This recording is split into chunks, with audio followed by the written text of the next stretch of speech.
మోషే తరపున ఇశ్రాయేలీలకే కాదు, ఐగుప్తులతో కూడా దేవుడు మాట్లాడాడు. హల్లెలూయా.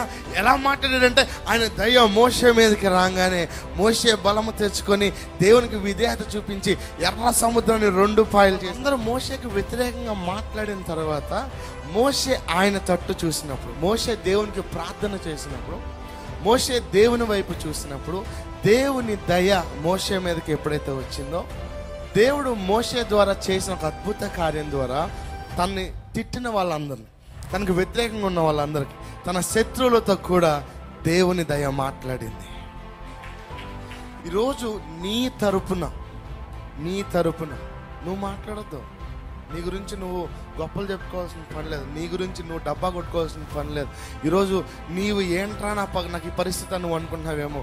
దేవుని వాక్యం సెలవిస్తుంది, నువ్వు మాట్లాడొద్దు, నీ తరపున నా దయ మాట్లాడుతుంది.